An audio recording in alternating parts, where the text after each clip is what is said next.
सो engineers, आज जो हमारा वीडियो होने वाला है वो होने वाला है रिजिड पेमेंट के ऊपर, जो बहुत ज्यादा इंपॉर्टेंट है। इसके पहले मैंने आप लोगों के लिए एक वीडियो बनाया था जिसमें हमने टाइप्स ऑफ पेमेंट के बारे में बात की थी, फ्लेक्सिबल पेमेंट और रिजिड पेमेंट के बारे में। तो बहुत सारे लोगों का कमेंट था कि सर रिजिड पेमेंट के बारे में थोड़ा डिटेल में बात कीजिए, उन्हें सबग्रेड में और जीएसबी में काफी ज्यादा क्वेश्चंस थे। तो ये वीडियो बस उन्हीं के लिए है, और भी अगर आप लोगों को जानना चाहते हो रिजिड पेमेंट के बारे में तो ये वीडियो आप लोग बिल्कुल देखिए। तो चलिए हमारा ये वीडियो शुरू करते हैं। मैं कॉर्पोरेट ट्रेनर फजलुर रहमान स्वागत करता हूं आप सभी का फिर से हमारे यूट्यूब चैनल सिविल गुरुजी में।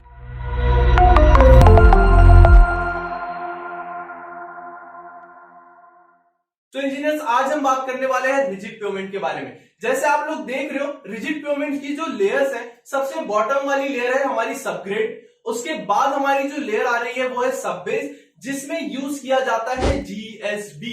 जीएसबी का फुल फॉर्म होता है ग्रैनुलर सब बेस। ग्रैनुलर सब बेस के बाद इसके बाद जो लेयर आती है वो आती है डीएलसी की। डीएलसी मतलब होता है हमारा ड्राई लीन कंक्रीट। ड्राई लीन कंक्रीट के बाद जो हमारी लेयर आती है वो आती है हमारी पीक्यूसी की। पीक्यूसी मतलब पेवमेंट क्वालिटी कंक्रीट, जिसमें हमें यूज करते हैं डॉवेल बार, टाई बार, ये सारी चीजें हम इसमें यूज करते हैं।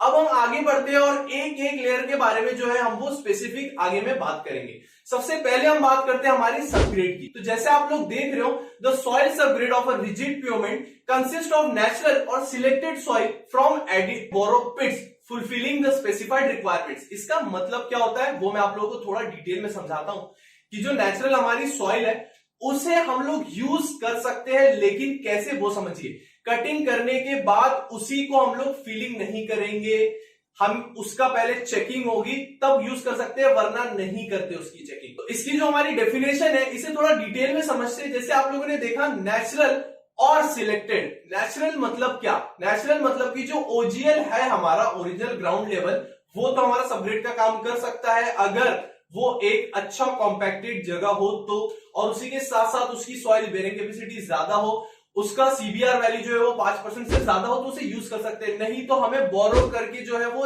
लाना पड़ेगा, उसमें फीलिंग करनी पड़ेगी। लेकिन ऐसा इसमें तब भी नहीं करना है कि अगर आपको कटिंग करनी पड़े तो आपने कटिंग करके उसी में डाल दिया, ऐसा नहीं करना है। सबग्रेड आपको एक अच्छी जगह से बोरो करके लाना है, आपको बताया जाएगा कि कहां से बोरो करके लाना है, एक स्पेसिफाइड इसके रिक्वायरमेंट्स होंगे, और साथ ही में 5% से ज्यादा सीबीआर वैल्यू इसकी होनी चाहिए। तो अब हम बात करते हैं इसकी कॉम्पैक्शन की। तो कॉम्पैक्शन जो होता है वो 6 बार किया जाता है। इसका लगभग सबग्रेड का हमारे 6 बार रोलर इस पर चलाया जाता है, और जो रोलर की जो कैपेसिटी होती है हमारी वो होती है 8 से 10 टन।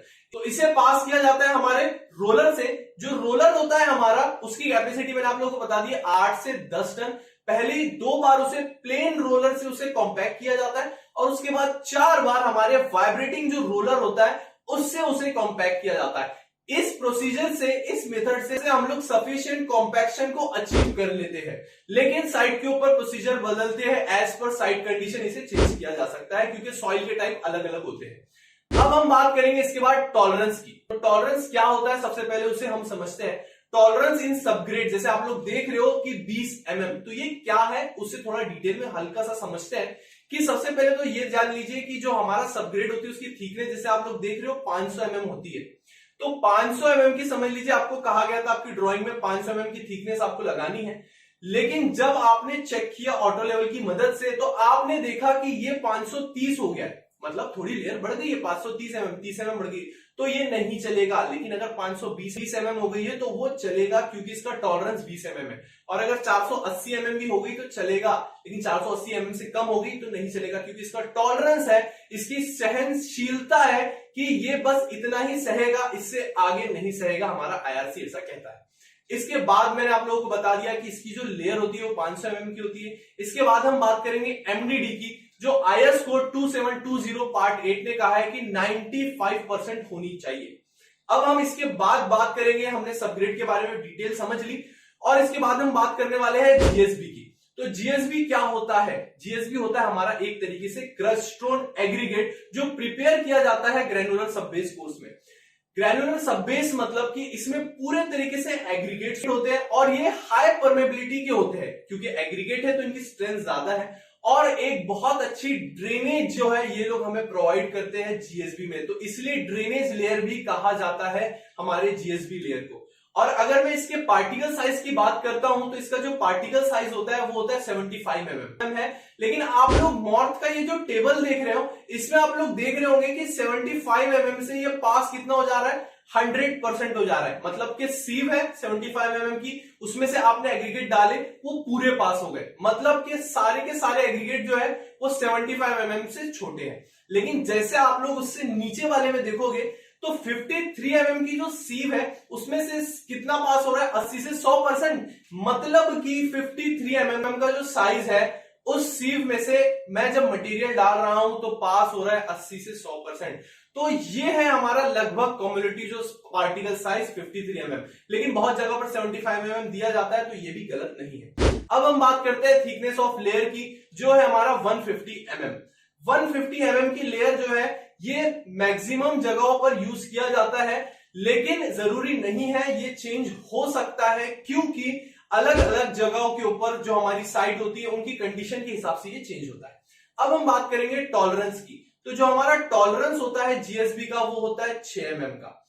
6 mm मतलब क्या, जैसे हमारा सबग्रेड का टॉलरेंस था वो था हमारा 20 mm, तो ये है हमारा 6 mm का टॉलरेंस। अब उससे पहले आप लोगों को एक चीज मैं ये बता दूं, आप साइट इंजीनियर है या सीनियर इंजीनियर है या क्वांटिटी सर्वेयर है या बिलिंग इंजीनियर है, प्लानिंग इंजीनियर है या डिजाइनिंग इंजीनियर है, या फिर किसी भी वर्क में ऐसी स्किल सीखनी है आपको जो कंपनी डिमांड करती है, तो आपको क्या करना है, सिर्फ आप लोगों के 10 मिनट लगेंगे। आपको कॉल करना है 9111001234 नंबर पर और आप अपनी करियर गाइडेंस से रिलेटेड सारी प्रॉब्लम हमसे शेयर कर सकते हैं, पूछ सकते हैं कि कैसे कंस्ट्रक्शन ऑपरेटिंग प्रोसेस आपको आपके करियर की उन ऊंचाइयों तक पहुंचा सकता है जिसके आप रियल में हकदार हैं। तो अब हम लोग बात करते हैं जीएसबी की कॉम्पैक्शन की। तो जैसे आप लोग देख रहे हो इसे भी 6 बार इसके ऊपर से रोलर पास किया जाता है। कैसे रोलर पास किया जाता है, इसमें 2 बार प्लेन रोलर से पास किया जाता है और 4 बार जो होता है हमारा वो वाइब्रेटिंग रोलर से पास किया जाता है।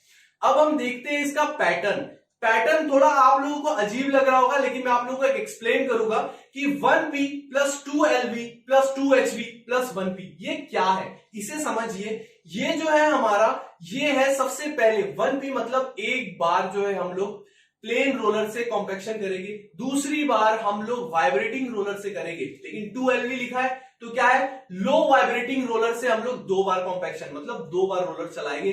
फिर उसके बाद 2 बार हम लोग +2 है +2HV मतलब कि 2 बार हाई रोलर से, हाई वाइब्रेटिंग रोलर से कॉम्पैक्शन करेंगे और उसके बाद लास्ट में एक बार फिर से हम लोग एक बार प्लेन रोलर से जो है कॉम्पैक्शन करेंगे। इस तरीके से हम लोग जो हमारी डिजायर्ड कॉम्पैक्शन है वहां तक अचीव कर सकते हैं। और अगर मैं बात करूं 90% इसका एमडीडी होना चाहिए, और ये भी कौन कह रहा है, हमारा IS 20 पार्ट 8 कह रहा है।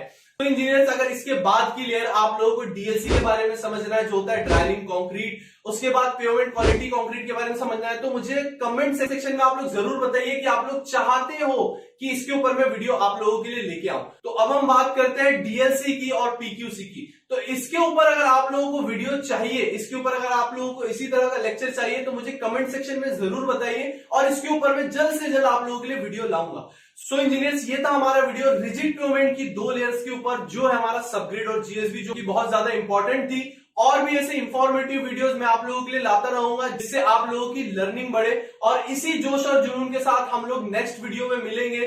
तब तक के लिए thank you and good bye. Diwali knowledge वाली, ये दिवाली नॉलेज वाली।